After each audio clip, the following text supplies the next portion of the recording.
लक्ष्मण, भरत, शत्रुघ्न, उठो।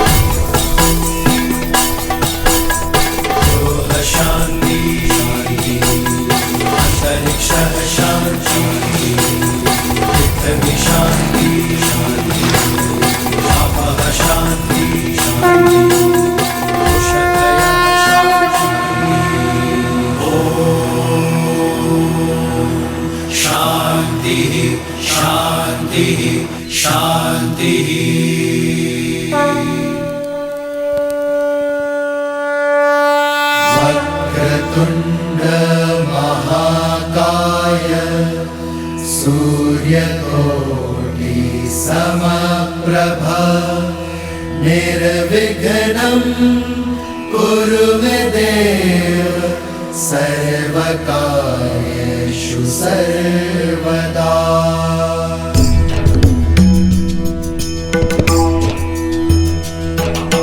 वक्रतुंड महाकाय सूर्यकोटि समप्रभ निर्विघ्नं कुरु मे देव सर्वकार्येषु सर्वदा सर्वकार्येषु सर्वदा। श्री गणपते नमः। श्री गणपते नमः। क्या कोई शिष्य मुझे बता सकता है हर शुभ कार्य के प्रारंभ में गणेश वंदना क्यों की जाती है? क्योंकि गणेश प्रथम पूज्य है। परंतु वो विद्यापति भी तो हैं। क्योंकि गणेश जी को माता पार्वती से अष्ट सिद्धि और नव निधि मिली है। उत्तर अच्छा है पुत्र, परंतु पूर्ण नहीं है। राम, तुम्हें क्या लगता है? गुरुदेव, श्री गणेश केवल देवता नहीं है, उनका रूप अपने आप में ही एक पाठ है। कैसे विद्या अर्जित की जाए और सहेजी जाए।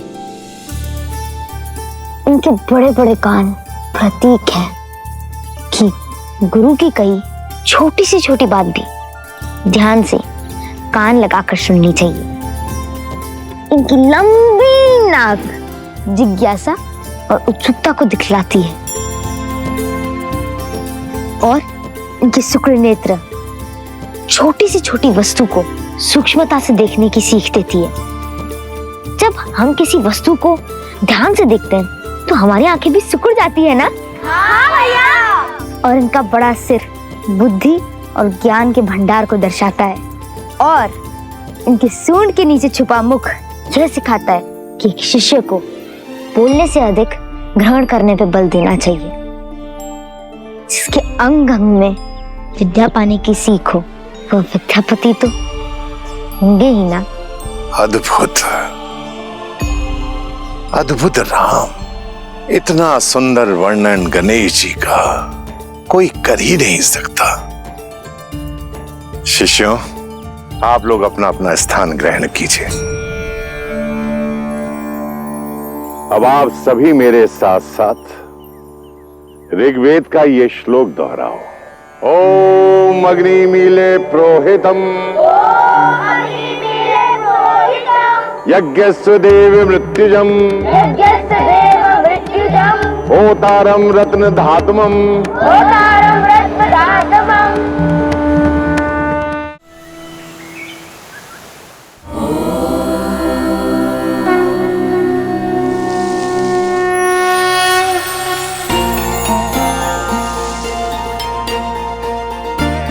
क्या कर रही हो माता?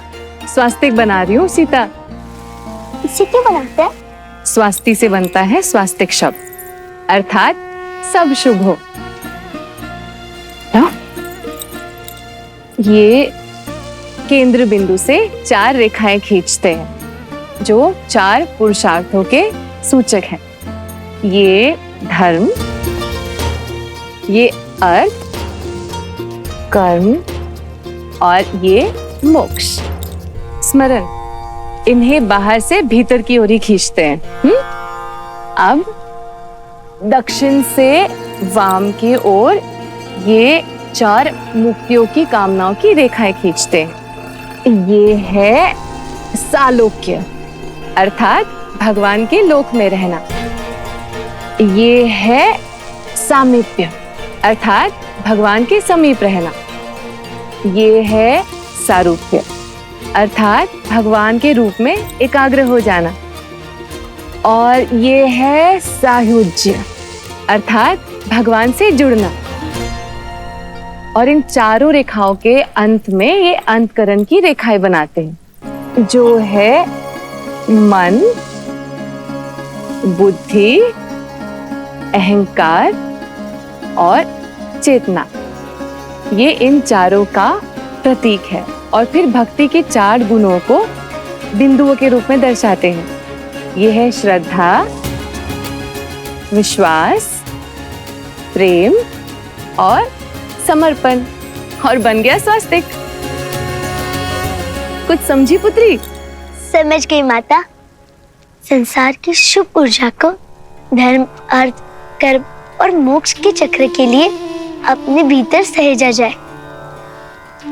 4 प्रकार की मुक्तियां यानी मन, वचन, कर्म से ईश्वर को स्वयं में एकाकार करके श्रद्धा, विश्वास, समर्पण और प्रेम से हर कार्य किया जाए तो केवल कार्य ही नहीं, जीवन भी शुभ हो जाता है। यही स्वस्तिक का अर्थ है। अद्भुत मेरी पुत्री। मैं तो वही बताती रही जो मैं जानती थी, पर तुमने तो इसका वास्तविक अर्थ ही पहचान लिया।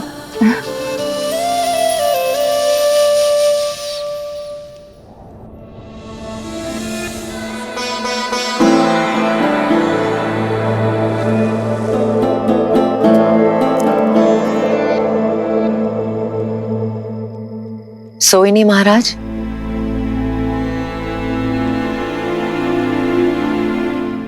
मुझसे मेरे नेत्र दूर हो गए हैं क्या कहीं?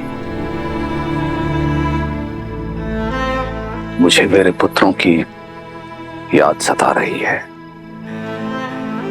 किंतु तुम क्यों नहीं सोई? आपको उनकी याद नहीं सोने देती और मैं उनके आने वाले कल के सपने देखती रहती। आइए महाराज, हम दोनों खुली आंखों से एक साथ उनके आने वाले कल के सपने देखते हैं।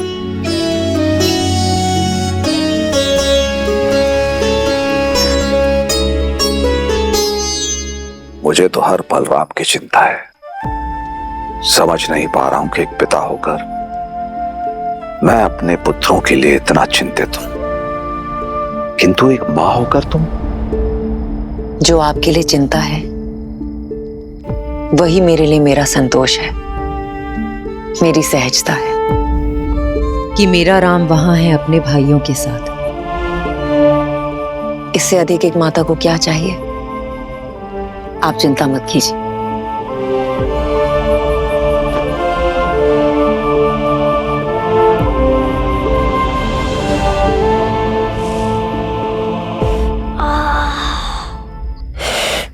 कितने थक गए ना लक्ष्मण भैया आज। व्यायाम, शस्त्र शिक्षा, बस इतने से मैं थक गए शत्रुघ्न। हाँ बहुत पीड़ा हो रही है भैया। पीड़ा और आनंद शरीर से नहीं, मन से जुड़ी होती है शत्रुघ्न। मन को पीड़ा से परे कर लो, पीड़ा होनी बंद हो जाती है।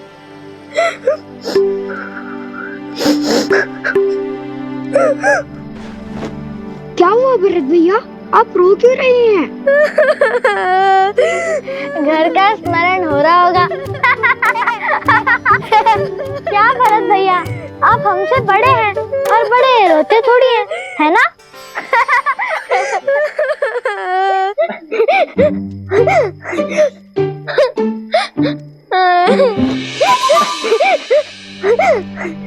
क्या हुआ राम भैया? मुझे भी घर का स्मरण हो रहा है। मुझे पिताश्री के पास जाना है।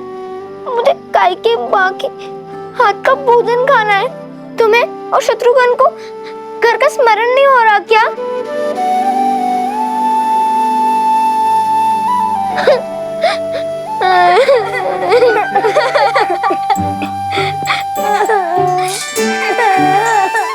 चुप हो जाओ शत्रुघ्न, रो मत। आप ही ने तो हम सबको रुलाया है घर की याद दिला के। आप स्वयं चुप होकर ऐसे बोल रहे हैं। हाँ, क्योंकि माता की याद के साथ उनकी कही बात भी याद आ गई। उन्होंने कहा था कि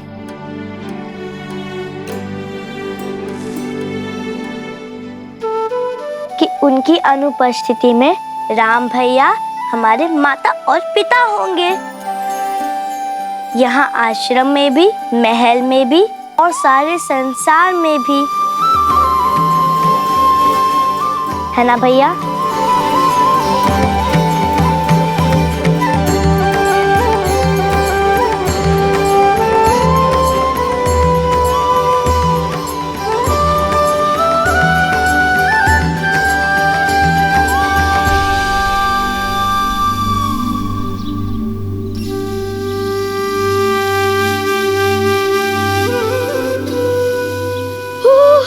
ठंड है भैया। इस समय तो हम लोग अयोध्या में मीठी मीठी सी नींद ले रहे होते। कहाँ वो नर्म सैया, कहाँ ये शीतल जल। इस समय कौन नदी में कूदेगा? मुझे तो बहुत ठंड लग रही है। मैंने कहा था ना, सब मन में। अब अपने मन से ये भय निकालो और मेरा हाथ पकड़ के कूद जाओ। एक बार पानी में भीग जाओगे ना तो ये शीतल जल भी अच्छा लगने लगेगा। मैं आपका हाथ पकड़ूंगा भैया। क्यों?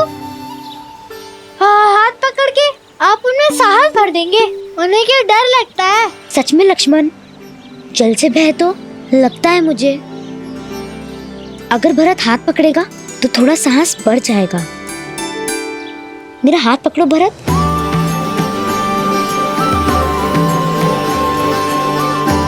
और मैं भरत भैया का। भैया, ढोंग कर रहे हो ना? कल भी आप रोने का अभिनय कर रहे थे ताकि भरत भैया को बुरा ना लगे। यदि मैं अभिनय कर रहा था तो तुम क्यों रोए? मुझे बुरा ना लगे इसीलिए? रोना बुरी बात नहीं होती है लक्ष्मण, मनुष्य रोते ही तो हैं। मैं आपसे बात नहीं करूंगा। स्नान तो करोगे ना?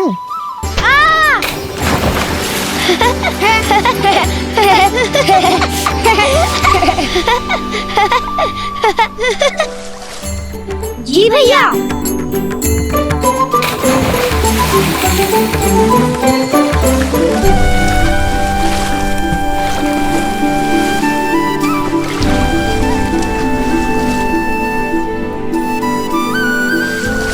लक्ष्मण, मुझे आपसे बात नहीं करनी। आप सदा भरत भैया का पक्ष लेते हैं। उनके पास शत्रुघ्न है पर उन्हें आप भी चाहिए। उनके पास कैकेयी माँ है पर उन्हें कौशल्या माँ भी चाहिए। किंतु मुझे केवल आप चाहिए। क्या आपको मेरा स्नेह नहीं दिखाई देता? नहीं, तुम मेरी आंख जैसे हो लक्ष्मण, जिससे हम सब देखते हैं पर वही हमें दिखाई नहीं देती। बस एक आभास होता है कि हमारे साथ सदा है।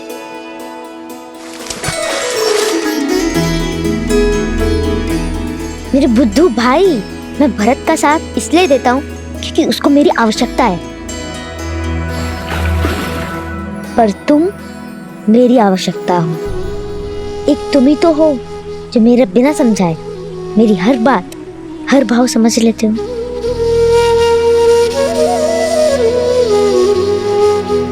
फिर भी मुझसे अधिक प्रेम आप भरत भैया को ही करते हैं। चाहे कितना भी प्रयत्न कर ले, मुझे स्वयं से दूर नहीं कर पाएंगे। और क्यों नहीं समझूंगा, छाया हूँ आपकी। तुम छाया नहीं हो मेरी, क्योंकि छाया तो अंधकार में साथ छोड़ देती है ना। तुम मेरी आत्मा हो। अगर तुम रूठे तो मैं नहीं।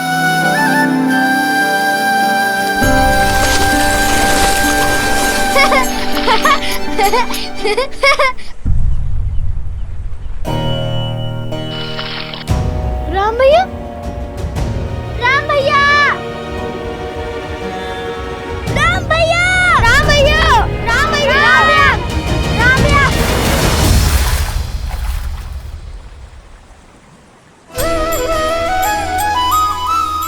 तो यही हूँ। आत्मा को छोड़कर राम जाएगा कहाँ? भैया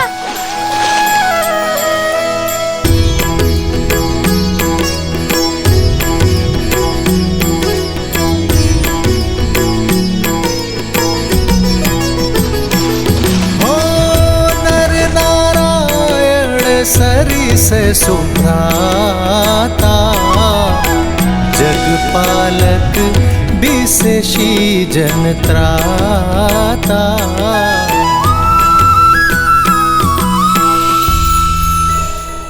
अद्भुत। यदि संसार में सभी भाई ऐसे हो जाएं, तो ये संसार प्रेम के अमृत से भर जाए ना। देवी, यदि संसार में अमृत है तो विष भी है।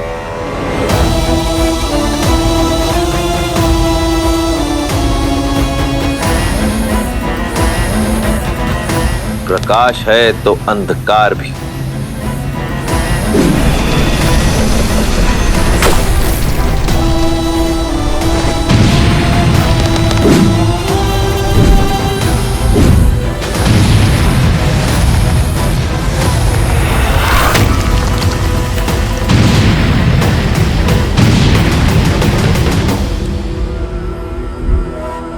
सभी संस्कृतियों का अंत होगा, रहेगा तो केवल राक्षस साम्राज्य। वयम रक्षामः।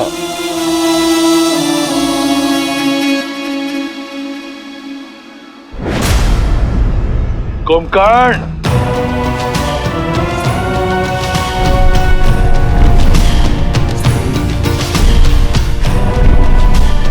आदेश भैया। जागते हुए तुम अमर हो और अजय भी, तो जाओ अपने अजेता से बनाओ अपने भाई को विजेता। जो आदेश भैया।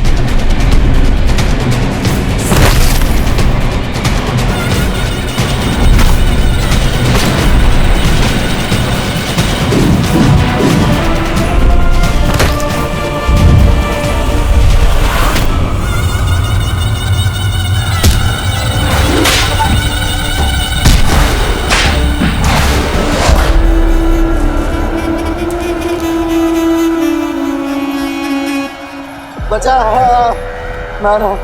कैसा लग रहा है ऋषिवर? बचा।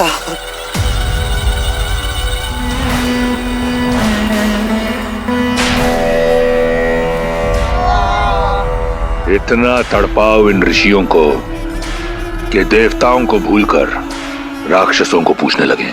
इन मेरे अपराध संतों का दोष क्या है भैया? ये तो केवल तपस्या कर रहे थे। मूर्ख हो तुम विभीषण। ये तपस्या इसलिए कर रहे हैं कि राक्षसों का नाश हो सके। सहस्त्रों वर्ष तप की अग्नि में जलने के बाद हमें वरदान मिला है, और हमारे रहते किसी और को ये वरदान नहीं मिल सकता। लो, मारो। भैया भैया इन्हें छोड़ दीजिए, ये महापाप है भैया। इन्हें छोड़ दीजिए भैया, इन्हें जाने दीजिए। आज तक पाप की परिभाषा देवताओं ने दी है, आज से पुण्य की परिभाषा राक्षस लिखेंगे।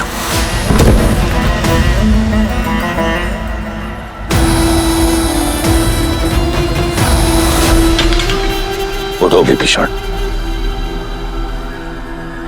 मैं जानता हूं कि तुम मुझसे बहुत प्रेम करते हो, और मैं भी तुम्हें एक भाई की तरह नहीं, एक पुत्र की तरह चाहता हूं। इसलिए तुम्हें यहां लेकर आया हूं, ताकि तुम देख सको, समझ सको कि राक्षस संस्कृति है क्या, और कुछ ऐसा करो कि रावण को भी विभीषण पर गौरव हो।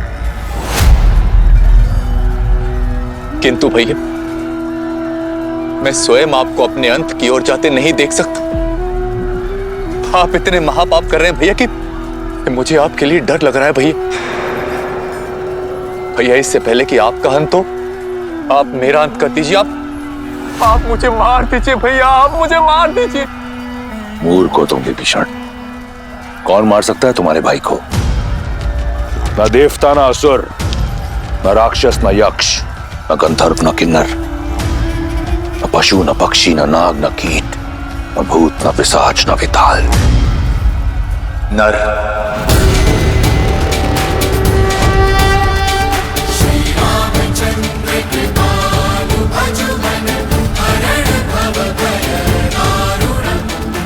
आप नर को क्यों भूल जाते हैं भैया? मानव आपके वरदान में सम्मिलित नहीं है। विभीषण, मानव जैसा तुच्छ प्राणी तुम्हारे भाई का कुछ नहीं बिगाड़ सकता। लगता है ये कायरता तुम्हें हमारे पिता से विरासत में मिली है। भैया, मेरे लिए तो आप ही मेरे पिता हैं भैया। मुझे आपके लिए डर लग रहा है भैया, मुझे आपके लिए डर लग रहा है।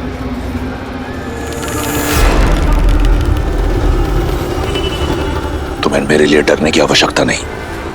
कुछ नहीं होगा तुम्हारे भाई को, और तुम्हारे इस डर को काटने का मार्ग ढूंढ लिया है मैंने।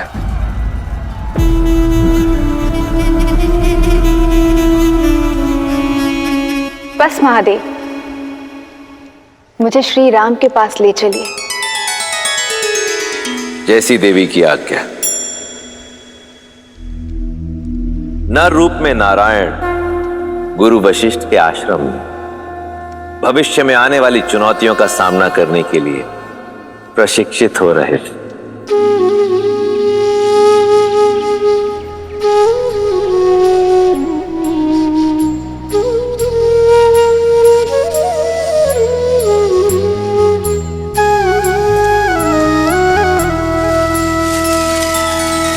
श्री रामचंद्र कृपालु भजु मन हरण भव भय दारुणम, नव कंज लोचन कंज मुख कर कंज पद कंजारुणम।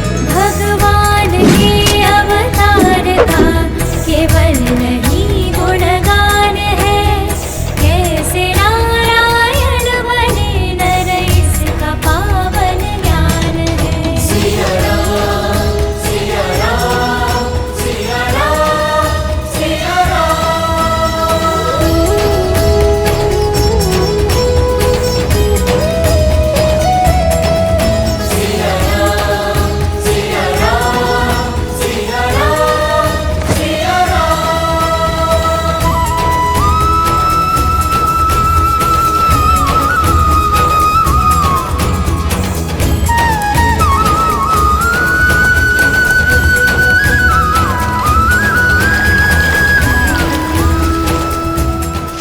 कितने सुंदर पुष्प है, तोड़ लेता हूँ। नहीं बना, बिना बात के किसी चीज को तोड़ना नहीं चाहिए, ठीक है? जी भैया। आदर्श और मर्यादा की है ये कथा महापावनम, काट मद श्री से मिलाने श्रीमद् रामायणम, श्रीमद् रामायणम, श्रीमद् रामायणम।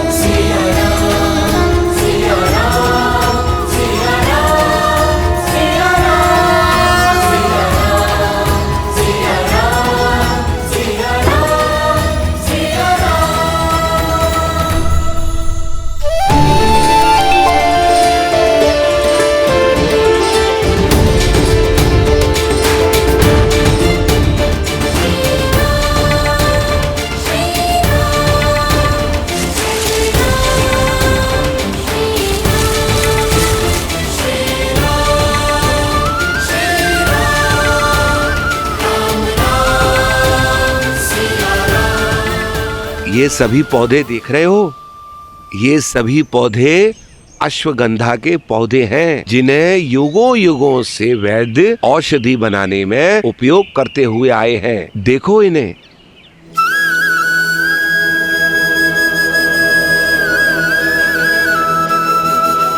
आइए, मैं आपको और औषधि के पौधे दिखाता हूँ। आइए।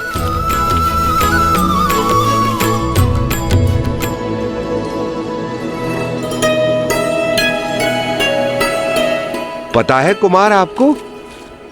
कुमार, कुमार, अरे कुमार,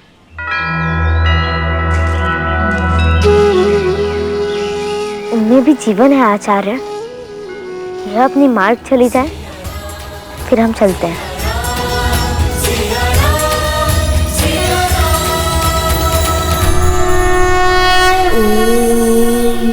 त्र्यम्बकं यजामहे सुगन्धिं पुष्टिवर्धनम् उर्वारुकमिव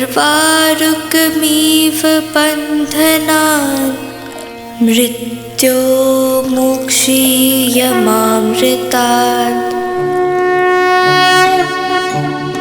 नमः शिवाय नमः शिवाय नमः शिवाय नमः शिवाय नागेन्द्रहाराय त्रिलोचनाय अस्माकरागाय महेश्वराय नित्याय शुद्धाय दिगंबराय तस्मै नकाराय नमः शिवाय।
राजन, देवी गार्गी पधारी है।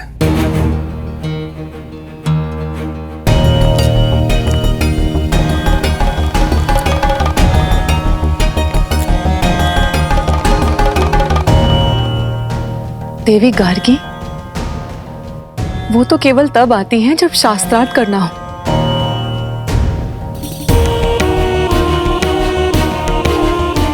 और इस समय मिथिला में ऐसा कोई विद्वान नहीं जो उनके समक्ष खड़ा होने का साहस कर सके। यदि चुनौती ना मिली तो ज्ञान का केंद्र होने का मिथिला की प्रतिष्ठा माटी में मिल जाएगी। आर्य,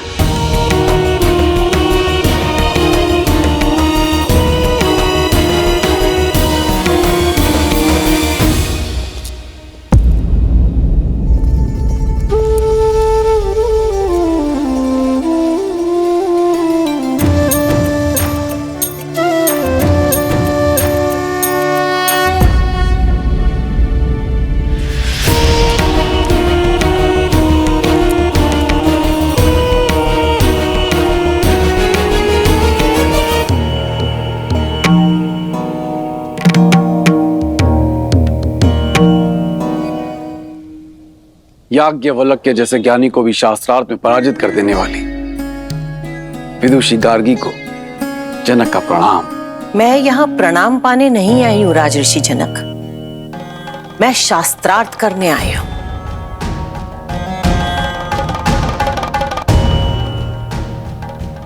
क्या हुआ? क्या यहाँ ऐसा कोई नहीं है जो मेरी चुनौती स्वीकार कर सके? मिथिला में कोई ज्ञानी नहीं बचा जो मुझे चुनौती दे सके। क्या ये शिव धनुष ही यहाँ के आकर्षण का केंद्र बनकर रह गया है राजन? पिताश्री की आज्ञा हो तो मैं माता गार्गी से चर्चा करना चाहूंगी।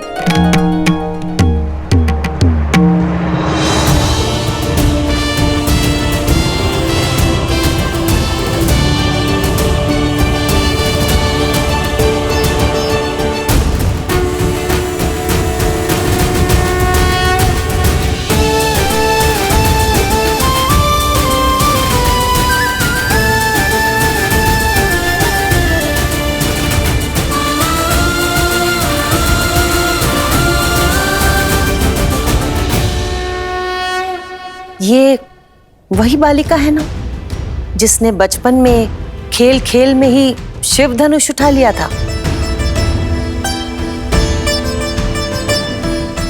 शक्तिशाली हो और जनक की पुत्री हो तो ज्ञानी तो होगी। तो शिव धनुष उठाने वाली सीता, क्या तुम मेरी चुनौती का बीड़ा उठा पाओगी? मुझे एक प्रसन्नता होगी कि पहली बार कोई स्त्री ज्ञाता मेरे साथ शास्त्रार्थ करेगी, क्योंकि अब तक तो केवल पुरुष ही पराजय का स्वाद चखते आ रहे हैं।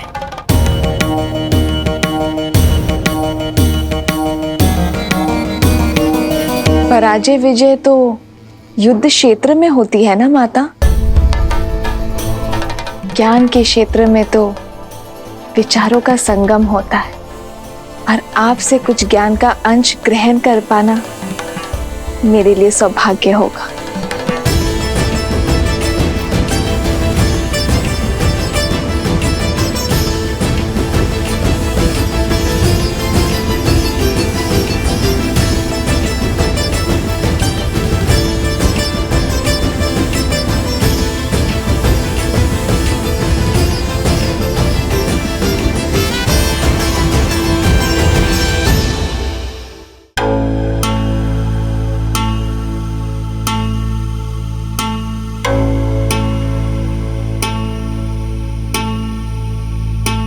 ये पुष्पहार पहन लो सीता।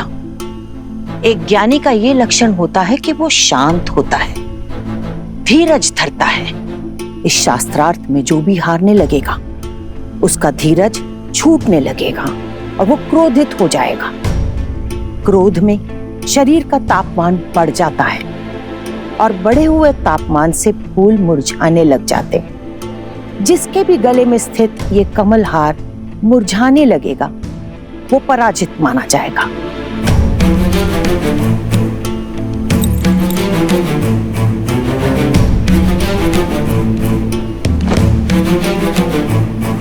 जो आज्ञा माता, परंतु मेरा ध्यान तो केवल आपसे अर्जित ज्ञान पुष्प पर ही रहेगा।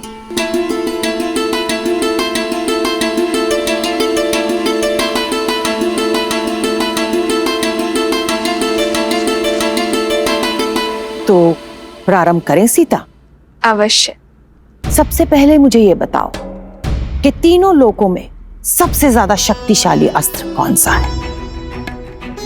महादेव का पशुपतास्त्र, ब्रह्मा का ब्रह्मास्त्र, या फिर नारायण का नारायण अस्त्र?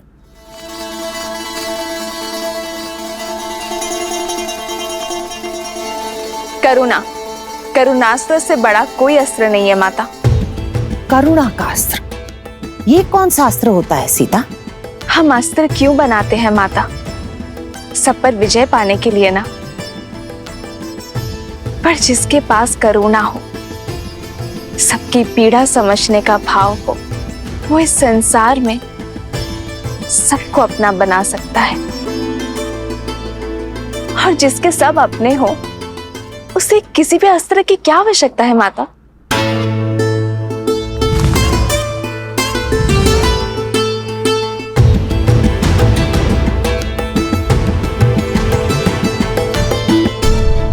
अच्छा, अब मुझे ये बताओ कि सबसे ज्यादा महत्वपूर्ण समय कौन सा होता है? और सबसे ज्यादा महत्वपूर्ण व्यक्ति कौन होता है? सबसे महत्वपूर्ण समय है वर्तमान, ये पल, ये घड़ी, क्योंकि जो बीत गया वो लौटेगा नहीं, और जो समय आया ही नहीं उस विषय में क्या कहा जा सकता है। और सबसे महत्वपूर्ण व्यक्ति वो है जिसके साथ हम अभी इस समय हैं, जैसे आपके लिए मैं और मेरे लिए आप, माता गार्गी। अद्भुत,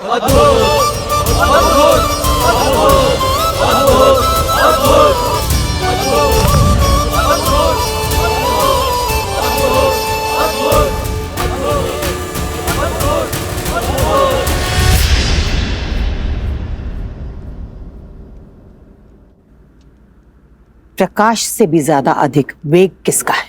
मन का, जो पल भर में तीनों लोगों के पार जा सकता है।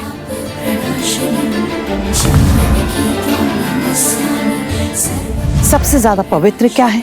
अग्नि, जिसका भोग लगाती है उसे पवित्र कर देती है। सबसे ज्यादा शुभ क्या है? शुभ शब्द, शुभ कर्म। सबसे उत्तम प्रार्थना, जो दूसरों के लिए की जाए। सबसे बड़ा मित्र कौन है? विवेक, जो सदा शुभ मार्ग पर ले जाता है। सबसे बड़ा शत्रु? अहंकार। सबसे ज्यादा सुंदर आभूषण कौन सा है? विनम्रता। सबसे बड़ा पराक्रम? त्याग। सबसे बड़ी विजय? स्वयं पर।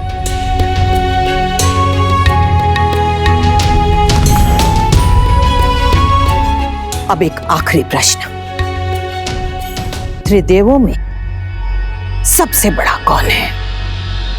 ब्रह्मा, शिव या फिर नारायण?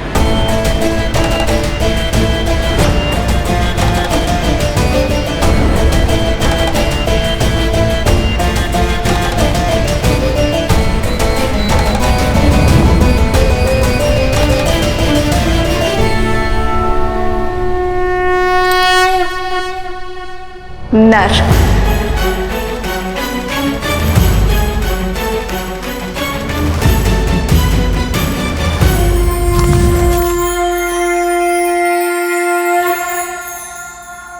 नर, ब्रह्मा, शिव, नारायण, इन सब से ऊपर नर कैसे हो गए सीता? जिस नर में करुणा हो वो नर ब्रह्म समान है, क्योंकि करुणा से ही तो हर शुभ वस्तु उत्पन्न होती है ना माता। जिसमें त्याग हो वो शिव जैसा है, और मर्यादा उसे नारायण जैसा संतुलन स्थापित करने की शक्ति देता है। तो जिस नर में ये तीनों गुण हो वो नर त्रिदेव जैसा महान बन सकता है देवी।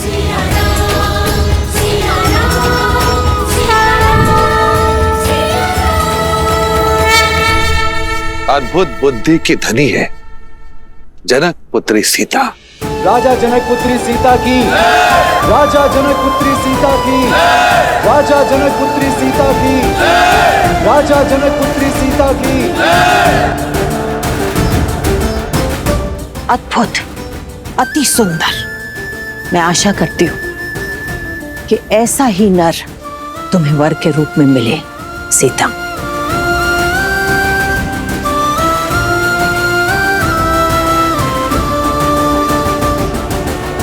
मैं यहाँ शास्त्रार्थ करने के लिए तो आती रही हूँ राजा जनक, पर इस बार शास्त्रों का और जीवन का जो ये नया रूप मुझे सीता ने समझाया है, मैं इससे बहुत प्रभावित हुई हूं।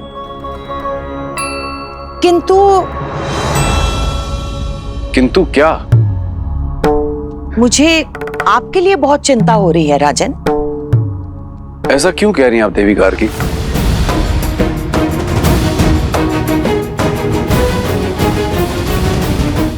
मुझे आपके लिए बहुत चिंता हो रही है राजन। ऐसा क्यों कह रही हैं आप देवी गार्गी? आप अपनी इस विलक्षण और ज्ञानवती पुत्री की तरह ही योग्य वर ढूंढ पाएंगे?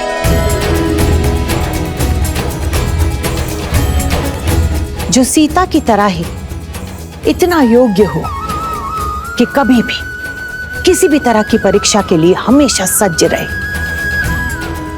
जो वीर तो हो परंतु उसके अंदर करुणास्त्र हो, जिसके मन में मर्यादा हो और कर्म में आदर्श। आपकी इस लक्ष्मी जैसी पुत्री के लिए नर में नारायण हो।